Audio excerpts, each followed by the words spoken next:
Dona Irene Carvalho, através de quem as orientações dessa casa sempre foram feitas, então doutor Bezerra de Menezes, doutor Dia da Cruz, doutor Armaiana, Caíba Schutel, irmã Sheila, mãe Isabel, vinham, através dela, psicografavam ou, através da psicofonia, orientavam as pessoas. Foi assim que a comunhão cresceu, se tornou conhecida, porque ela era tiro e queda. Ela olhava para você, quanto menos ela soubesse de você, quanto menos ela te conhecesse, mais ela acertava.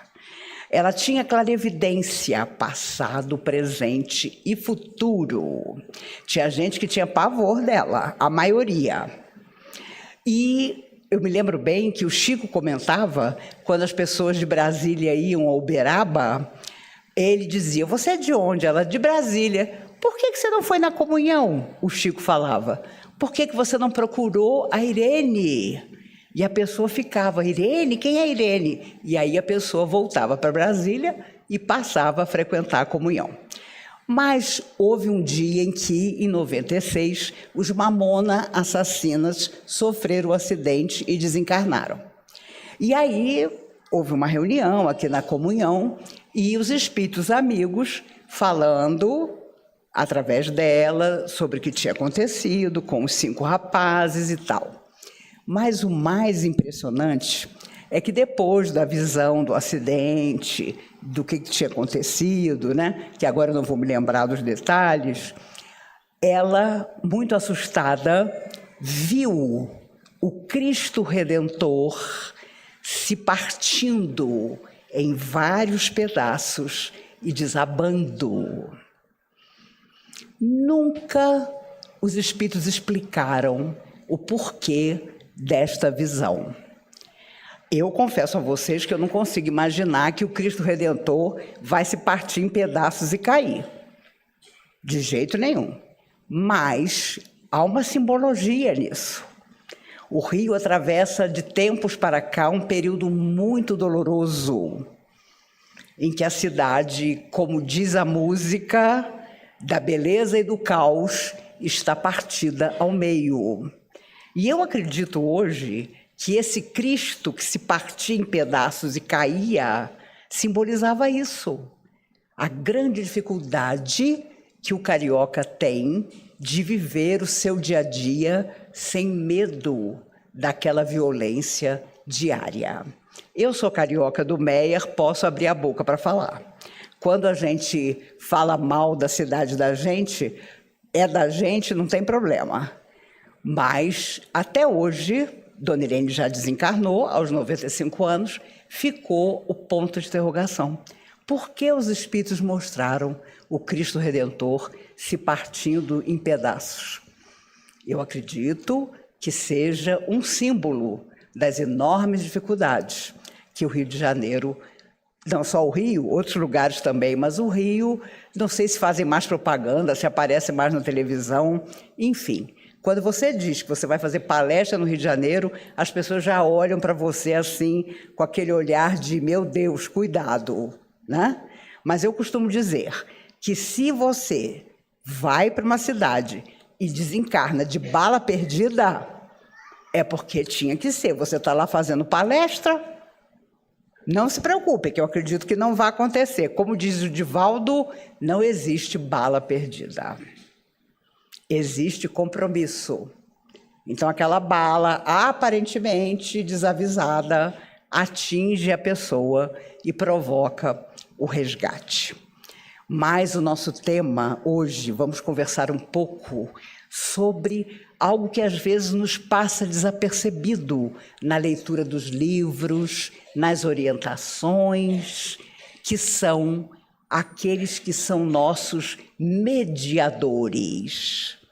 Aqueles que, em determinado momento da nossa vida, assumem a responsabilidade de nos orientar, mesmo que nós não os vejamos, mesmo que nós não escutemos, mas a nossa intuição sabe que naquele determinado período da nossa vida, de dificuldades em geral, Alguém está nos guiando. Nos livros psicografados por André Luiz, ele conheceu vários mediadores. Aqueles que, num determinado momento, fizeram parte do ensinamento que ele tinha a realizar. E ele foi Carlos Chagas, o grande sanitarista, mas completamente ignorante das coisas da alma, das coisas do espírito. Por isso, desde o primeiro livro, Nosso Lar, ele lamenta ter ignorado a continuação da vida além da morte e chegar lá, no mundo espiritual, como um simples, não digo nem enfermeiro, porque nem enfermeiro ele podia ser, um zelador, alguém que limpava o vômito das almas sofredoras que eram socorridas nos hospitais de Nosso Lar. Porque, caso você não saiba, fora da matéria também se vomita. Porque toda energia que você guardou consigo, sem orientar para o bem, para a luz, para a beleza, permanece com você. E quem assistiu o filme Nosso Lar sabe disso. E o Nosso Lar 2, a mesma coisa. Agora vem Missionários da Luz, em que André Luiz narra o conhecimento que ele passou a ter de mediadores que eram trabalhadores e que orientavam aqueles que na Terra aparentemente eram espíritos muito estudiosos, muito inteligentes, mas que na prática do mundo espiritual não eram quase nada. Aqui na comunhão, nos tratamentos físico-espirituais, que chamávamos antigamente de tratamento de cura, houve muitos mediadores. E o que sempre chamou atenção foi que um não interferia no trabalho do outro. Já começa por aí o aprendizado.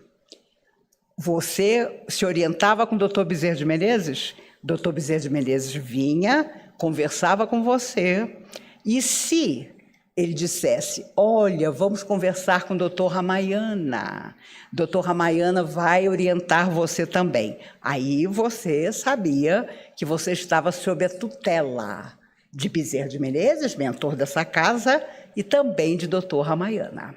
Dr. Ramayana era assim chamado por todos eles no trabalho de cura.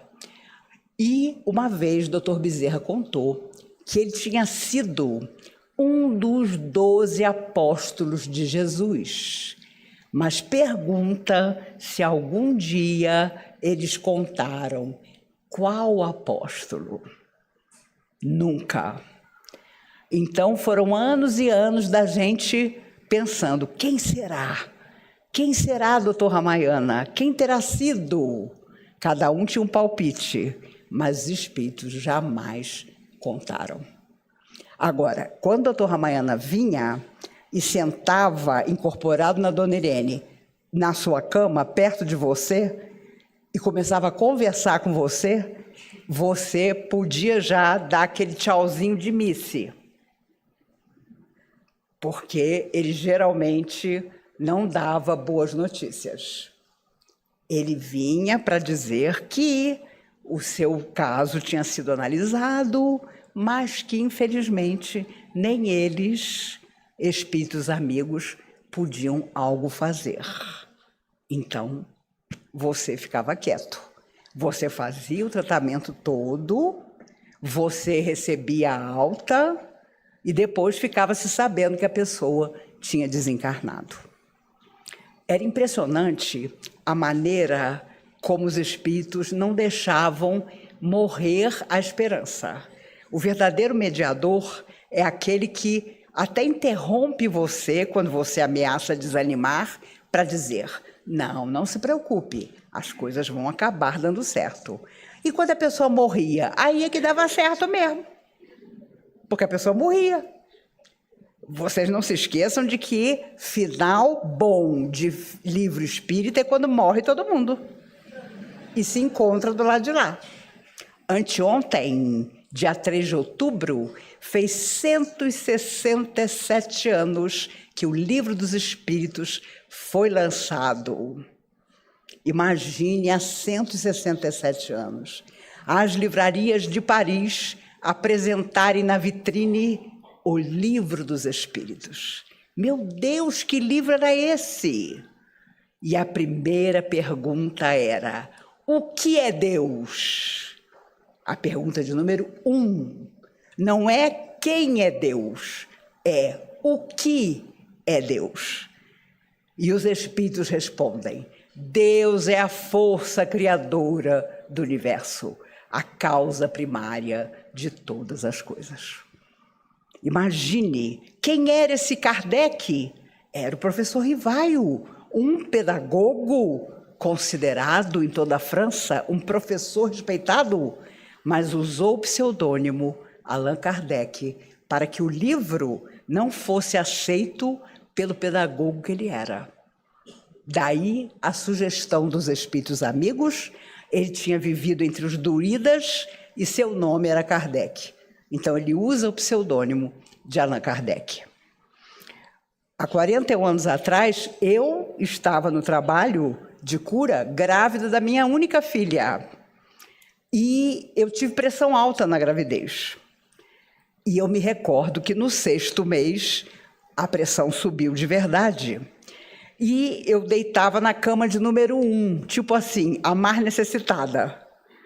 Então a cama de número 1 era para mim. Toda quarta-feira eu chegava e me deitava na cama de número 1. Tinha uma senhora, dona Selma, já desencarnada há muito tempo, ela era uma fofinha. Mas quando ela pegava o meu lençol para colocar na cama, ela me dava sempre uma bronca, porque eu nunca tinha um lençol todo branco. O lençol era floridinho, o lençol tinha uma margaridinha, e naquela época as pessoas mais assim rigorosas achavam que o lençol tinha que ser totalmente branco. Houve um dia em que as crianças, os bebês, choravam. E aí seu Eurípides Bassanufo, incorporado na Dona Irene, disse: mas por que essas crianças estão chorando tanto? Como se ele não soubesse, ele sabia, mas lançou a pergunta. E aí Dr. Júlio Capilé, um homem maravilhoso, um pediatra rigoroso, disse: é que a gente não deixa as crianças comerem nada antes de vir para o trabalho de cura. Imagine as crianças com fome. Aí seu Eurípides Bassanufo disse: mamadeira para todo mundo. Mamadeira antes da criança entrar, porque imagine a sala fechada, no escuro, e as crianças aos berros de fome. Naquela época, a gente achava que uma mamadeira de leite ia causar algum problema para o bebê, dele ser socorrido pelo mundo espiritual. E hoje a gente sabe que não tem problema nenhum, a espiritualidade faz e acontece. Essa é que é a verdade. Tudo depende do nosso coração. Mas, no meu 6º mês de gravidez, eu fiquei, vocês não acreditam, magérrima, magra. Vocês conseguem me imaginar magra? Magra, só tinha barriga. Magra de verdade, mas a pressão não baixava. E aí, seu Erasmo, que era dirigente do trabalho, chega e diz assim: doutor Bezerra, nós estamos preocupados com a Maíse, porque a pressão dela não abaixa. E o médico dela já está achando que vai dar um problema, que a criança não vai nascer. Doutor Bezerra disse: é verdade, Erasmo. Doutor Bezerra foi cearense. Aquele cearense, sabe aquele cearense, vamos viver de brisa amorosa? Então, ele vira e diz assim: é verdade, Erasmo, a pressão da Maísa está alta, mas a mão de Deus vela por todas as pessoas que estão nessa sala e vai dar tudo certo. Eu acreditava tanto naquilo, e o seu Erasmo também, que o assunto morreu. E aí, como morreu, na reunião seguinte, Dr. Bezerra disse: minha filha, fique sentada e comente o Evangelho. Aproveita, você se distrai. Comente o Evangelho, já que você está aqui para receber, comente o Evangelho. E eu abri o Evangelho e comentava. E houve episódios incríveis de um rapaz de 28 anos que o mentor espiritual estava ali, presente, e ele ia desencarnar. O Dr. Bezerra disse: olha, meu filho, se você visse a sua ficha no mundo espiritual, você teria chorado como eu chorei. Porque você deveria viver até os 82 anos, mas vai desencarnar tão jovem por causa do vício que você tem. Ele fumava 4 maços de cigarro religiosamente por dia. Agora imagina, 4 maços, era um rapaz. E aí o Dr. Bezerra disse: olha, a nossa irmã Maíse vai sentar aqui do seu lado e ela vai lhe falar das belezas do mundo espiritual. Gente, o rapaz de 28 anos olhando para minha cara no escuro e eu pensando: o que eu vou dizer para ele, meu Deus do céu? Aí Dr. Bezerra escutou meu pensamento, voltou para junto de nós e falou: conte a ele que a sua vozinha está lhe aguardando num lindo jardim na verdadeira vida, numa varanda cheia de flores. Ela virá recebê-lo. Aí eu virei para o rapaz e falei: você ouviu? Ouvi. Mas imagine, o rapaz chorava, porque você sair do corpo com 28 anos não é para qualquer um, não. Mas 4 meses depois, ele desencarnou. Os espíritos nunca disseram nada que não fosse a mais absoluta verdade. Os mediadores são assim. Às vezes eu estou no YouTube olhando e aparece assim: entrevista com ex-espírita, entrevista com ex-médium. Meus amigos, não existe ex-espírita, não existe ex-médium.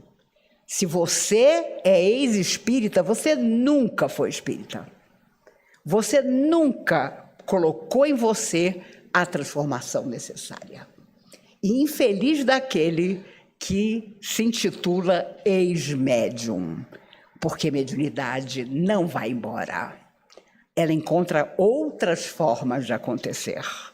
E às vezes é através do desequilíbrio, através da perturbação, através da melancolia, que a nossa mediunidade continua funcionando. Olha quantas vezes eu vi pessoas virem ao tratamento. Me lembro de um senhor, já desencarnado há muitos anos, ele tinha um caroço enorme no pescoço. E aí Dr. Bezerra disse a ele: meu filho, não mexa nisso, deixa como está, que com o passar do tempo vai desaparecer. Desapareceu. Passam-se uns 2 anos, aparece outro. Dr. Bezerra de novo: meu filho, não mexa nisso. Desapareceu de novo. Quando apareceu pela 3ª vez, ele veio ao trabalho e disse: olha, doutor Bezerra, agora o senhor não vai me convencer. Eu vou deixar o médico mexer e tirar este caroço. Ele morreu na cirurgia. Porque quando o doutor Bezerra de Menezes dizia: não faça isso, era para você não fazer. Porque ele estava vendo que não ia dar certo. Então foi baseado em tudo isso, esses mediadores extraordinários, que a comunhão se tornou o que ela é hoje. Porque eu me recordo que a primeira coisa que eu fiz com 15 anos de idade foi aqui nesse salão distribuir coxinha num chá beneficente para se conseguir fazer mais uma parede da comunhão. Porque a comunhão funcionava na W3, em cima da Casa do Barata, de propriedade do seu Mário Carvalho, um dos seus fundadores. E se fazia tudo, almoço beneficente, tudo que vocês podem imaginar, para que a casa fosse se erguendo. O salão era maior, esse palco era maior. A gente dava aula de evangelização aqui, nesse palco. E é claro, os anos foram passando, os fundadores todos partiram, vieram outros trabalhadores, mas os mediadores sempre permaneceram.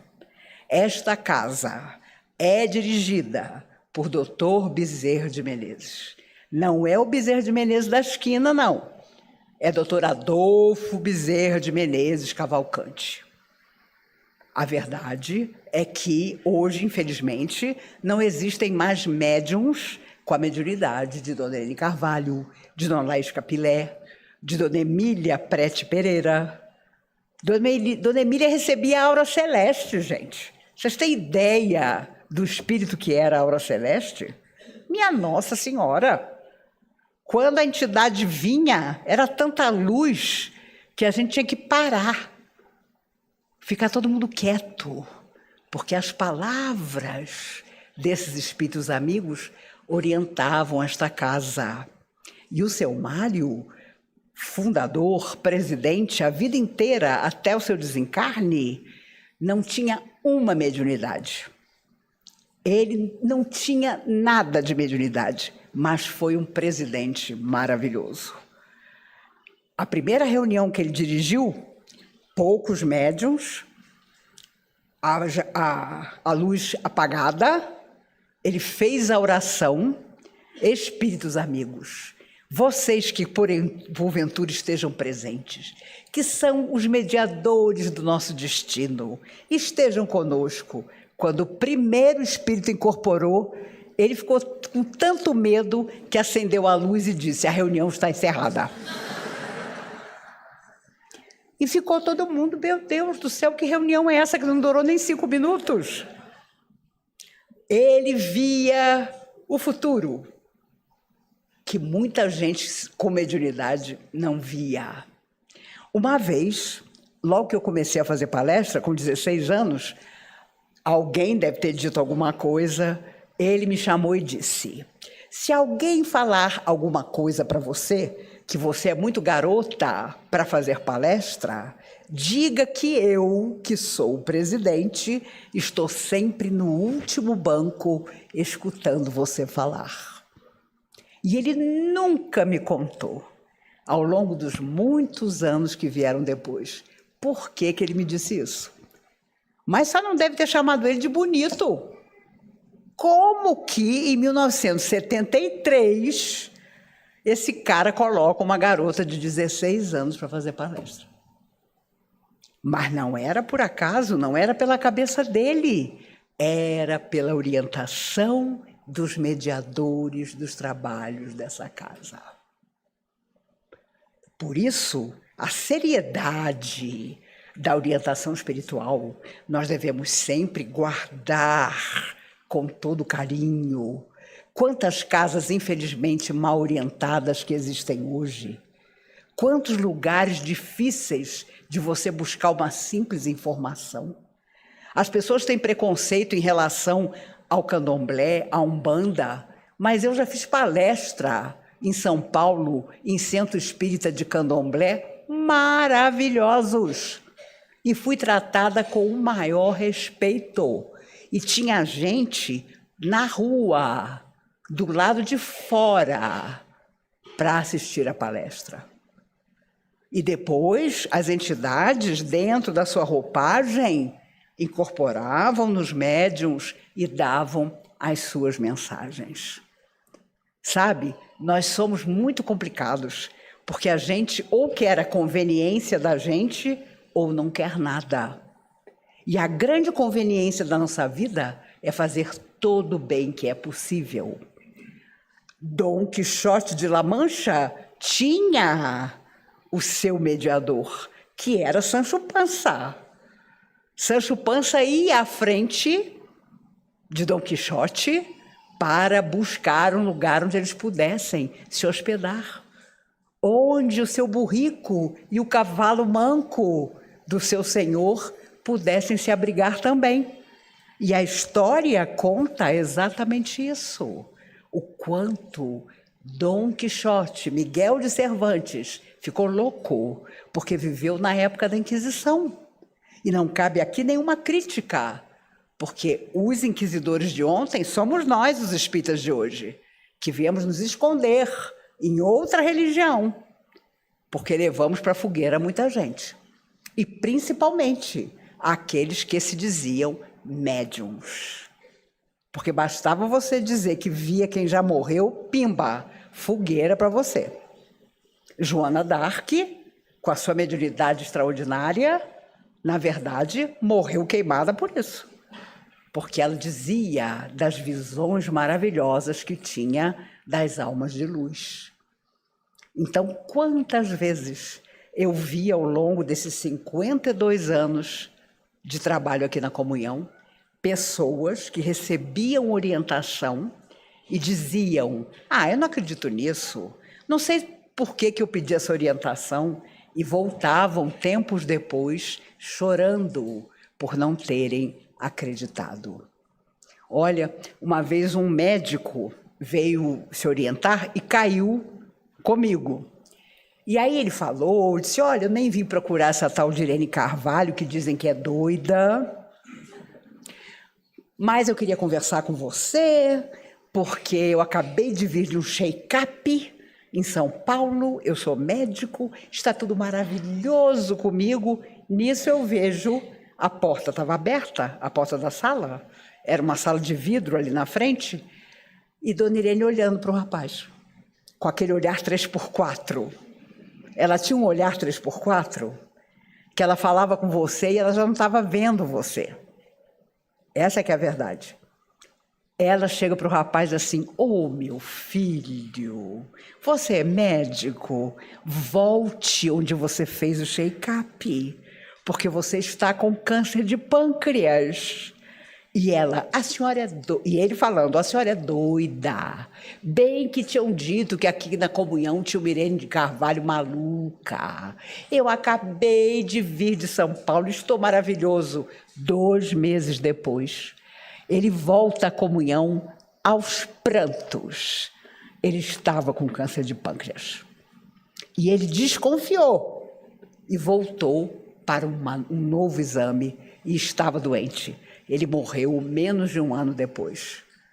As pessoas tinham medo dela de verdade. O meu pai, quando a encontrava, dizia: por que a senhora olha tanto para mim, Dona Irene? A senhora vê alguma coisa? Ela: de jeito nenhum, coronel. Eu só vejo o pessoal que fuma com o senhor. E nem assim ele parou de fumar. Porque, sem dúvida, dava medo. Dava medo. Uma vez meu pai teve um caroço no pescoço e ela disse: não, pode deixar que eu vou lá. Nós éramos solteiras, as filhas, eu vou lá na sua casa. Quando veio mãe Isabel, botou papai sentado, olhou o pescoço dele e disse: deixa eu ver se é câncer mesmo. Meu pai quase desmaiou. Não, pode tirar, que não é câncer, não. Mas ele teria câncer anos depois, no cérebro e não no pescoço. Meus amigos, mediadores não mentem. Antecipam determinado tema, nos preparando o espírito para a nossa hora de prova. E é claro que você não quer uma prova. Você não quer que as coisas não sejam maravilhosas na sua vida. Se você não quer, não procure uma casa bem orientada, porque alguém vai te orientar corretamente. Alguém vai dizer que você precisa de novos rumos para a sua existência. Quando seu João Ribeiro e Dona Ana abriam a reunião da prece dos suicidas no domingo à tarde, as entidades sofredoras suicidas trazidas aqui na Comunhão estremeciam, não de medo, mas da superioridade desses médiuns trabalhadores. Quantas vezes eu vi, passava uma Dona Emília, passava uma Laís Capilé, passava um Erasmo, e você via as almas sofredoras abaixando a cabeça. Elas não tinham coragem de olhar no olho do médium que elas respeitavam. Quando o médium não é respeitado pela espiritualidade, ele não tem proveito algum, porque ele sequer pode orientar e consolar alguém. E é claro que os mediadores, como aqueles que André Luiz encontrou nos seus livros, estão ali para nos esclarecer.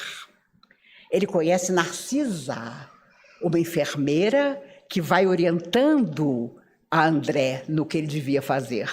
E um dia André pergunta: você tem algum sonho? E ela diz: eu tenho, eu trabalho aqui nas câmaras de retificação para conseguir bônus hora suficiente para as coisas que eu pretendo para as minhas próximas existências. E André Luiz nos fala então do bônus hora, aquela hora que você dedica ao outro sem esperar receber em troca, mas que fica guardada. E eu fico me perguntando quantos de nós encontraremos muitos bônus horas, uma verdadeira poupança de bônus horas, nos aguardando pelo bem que nós tivermos feito. Precisamos saber que aquilo que fazemos na Terra nos aguarda no mais além. Aquilo que o mais além tem para nos orientar, ele faz questão de, através do médium esclarecido, levar a mensagem até você. Seja numa prece, seja numa palestra, seja num estudo. Recebi o e-mail de um rapaz dizendo: Maíse, eu tive que deixar a casa espírita, onde eu trabalhei vários anos, porque os dirigentes tiraram as obras psicografadas pelo Chico Xavier, colocaram outros livros de fantasia e proibiram se estudar as obras psicografadas por Chico Xavier. Existe maluco assim, que acha que pode substituir as obras extraordinárias psicografadas ao longo de quase 80 anos de trabalho mediúnico pelo Chico Xavier, colocando fulano de tal que a gente nem sabe quem é. É muito importante o nosso discernimento. Se você não sabe de alguma coisa, não fale nada. Tem uma frase dos Espíritos que eu adoro, que diz assim: do que não saibas, não digas. Não invente coisa. Não invente, eu estou vendo isso assim do seu lado. Não invente nada. Não minta, porque a vida cobra caro as energias que nós vamos deixando pelo caminho. Dona Laís Capilé tinha o dom da palavra. Quando ela abria a boca, saiu estrelas da boca de Dona Laís. E todo Natal ela contava essa história que os espíritos haviam contado para ela. Quando Jesus era bebê, Maria precisou entrar na cidade para comprar comida. E, na época, já havia uma lei determinando que toda criança recém-nascida devia ser morta, na intenção de Herodes de que Jesus fosse morto. Maria precisou entrar na cidade. E ela resolveu fazer o que as outras mulheres estavam fazendo, escondeu Jesus bebezinho numa cesta. Ela colocou Jesus deitado, um pano por cima, jogou trigo para esconder Jesus e tentou passar. Mas Maria era uma jovem linda e logo um soldado percebeu que aquela moça bonita estava querendo entrar. E é claro, todo mundo que passava pela porta entrava com a cestinha e o soldado dizia: mulher, o que você leva nessa cesta? Cada uma mentia de um jeito. É trigo, soldado, que eu estou levando. É milho, soldado. Ah, é? Joga tudo no chão que eu te ajudo a recolher. Elas não tinham saída, porque o soldado estava com a espada na mão.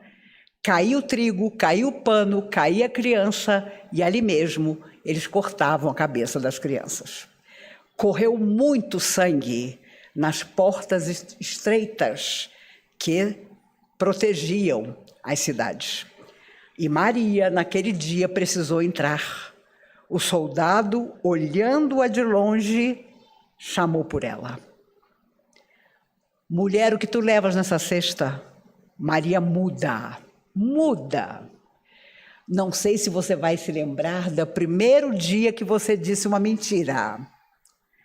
Custou a sair a mentira. Você não vai lembrar, mas custou. Depois você fica um especialista. Você mente, que é uma loucura. Você mente olhando no olho. Eu te amo. Você é tudo na minha existência. Então, não tem jeito. Mas Maria nunca tinha dito uma mentira. Ela calada. O soldado já tirou a espada, porque ele conhecia aquele momento. Mulher, eu te pergunto, o que tu levas nessa cesta? Maria muda. Mulher, pela última vez eu te pergunto, o que tu levas nessa cesta? E Maria começou a chorar. E disse: soldado, é o meu filho recém-nascido que eu levo nessa cesta. Ele deu uma gargalhada, guardou a espada e disse: mulher, se fosse teu filho, tu não me dirias: pode passar que eu não vou revistar a tua cesta. E é claro, anos depois, lembrando disso, Jesus disse: conhecereis a verdade, e a verdade vos libertará. Porque foi a verdade que Maria disse naquele momento que fez Jesus entrar, sem ser morto, à porta da cidade, que depois, anos mais tarde, o homenagearia para uma semana depois crucificá-lo. Meus amigos, seja onde esteja a verdade, vamos ser fiéis a ela. Os espíritos escreveram certa feita através do Chico: verdade lembra uma estrela, quebrada em milhões no lodo. Cada pessoa que a busca encontra uma parte do todo. Nós encontramos a nossa verdade na fé que nós possuímos, na casa espírita que o nosso coração escolheu. Vamos viver conforme essa verdade. Talvez não dê para fazer tudo o tempo todo, mas vamos fazer alguma coisa da nossa própria existência. Vamos homenagear aqueles que vieram antes de nós. No caso da comunhão, todos já na pátria maior, fazendo o melhor ao nosso alcance. Não aqui dentro, mas lá fora, quando nos perguntarem como é que nós podemos ajudar. Vamos ajudar de verdade. Vamos espalhar coisas boas. Não permitamos que nada que aconteça nos tire o ânimo e a boa vontade. Não permitamos, porque às vezes de um instante de desânimo surgem tantos dramas, tantas situações difíceis. Vamos seguir em frente. Vamos fazer como Maria, dizer a verdade. E a verdade nos protegerá. Eu recebi essa orientação, mas alguma coisa me diz que tem alguma coisa errada. Guardo aquela orientação, quem sabe um dia eu a entenda, mas eu vou seguindo, realizando o melhor que eu possa, sem deixar que nada me impeça de prosseguir. Então, quando eu costumo viajar para fazer palestra em outros lugares, e quando chego, as pessoas dizem: Maíse, eu quero ir à comunhão para conhecer os meninos de sábado, que são vocês. Então, a responsabilidade é muito grande, porque nós vamos viver conforme aquilo que nós acreditamos. E precisamos fazer isso. Não importa o que suceda, porque os nossos mediadores permanecem ao nosso lado. Eles nos abraçam, eles nos abençoam, eles tocam o nosso ombro nas horas mais difíceis, como a nos dizer intuitivamente que permanecem conosco. Vamos viver conforme aquilo que nós acreditamos e já estaremos fazendo muito. Tive um amigo, Adelírio, desencarnado na passagem do ano de 76 para 77. Ele, um ano antes, também nessa mesma data, foi a Goiânia passear com amigos, esqueceu de avisar a mãe. E a mãe veio à comunhão. Mas ele desapareceu. Pergunta a Dona Irene o que aconteceu.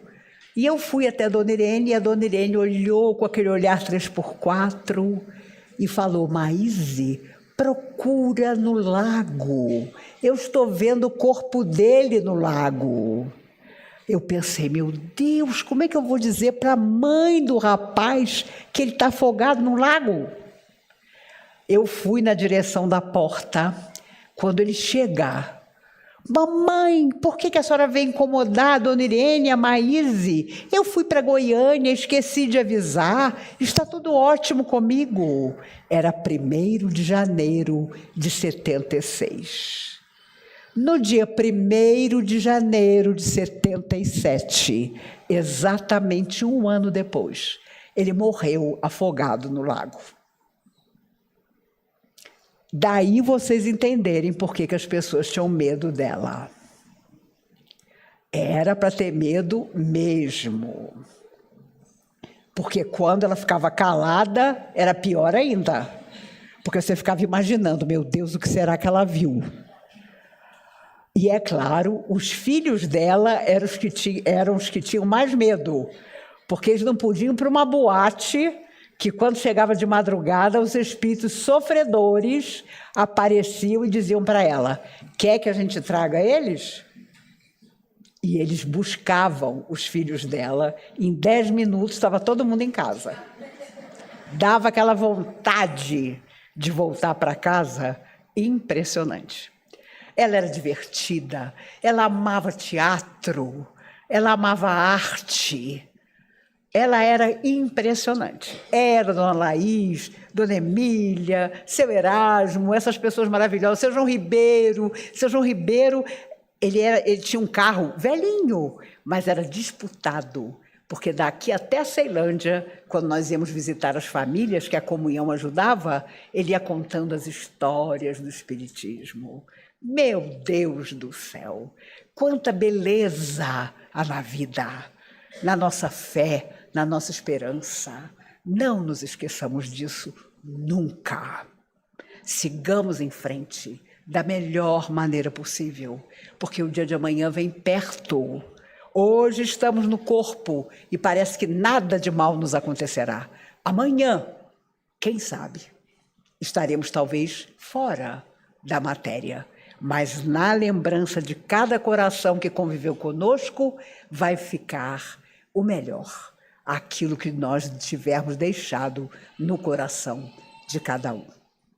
Façamos isso, meninos. Apesar do calor, apesar de tudo, tenhamos a certeza de que o melhor ainda não aconteceu na nossa vida, ainda vai acontecer. No primeiro sábado de novembro, eu estou aqui com vocês novamente.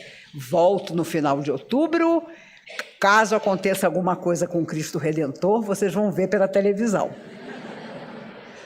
Mas eu tenho certeza que foi uma simbologia que os espíritos amigos mostraram a Dona Irene, desta cidade tão extraordinariamente bela, mas tão cheia de problemas também.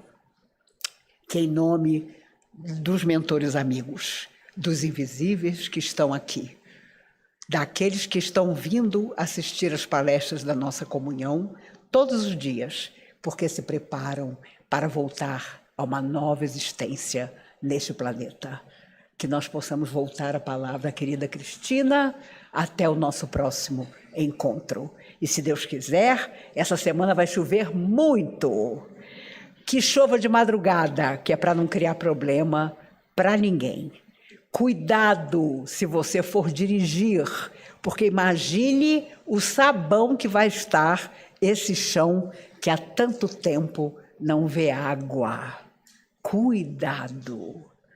Que o nosso karma não seja esse, de sofrer um acidente pelo qual, às vezes, por nossa invigilância, nós venhamos a nos arrepender. Que Jesus nos guarde, que os mentores protetores dessa casa nos abriguem em seus corações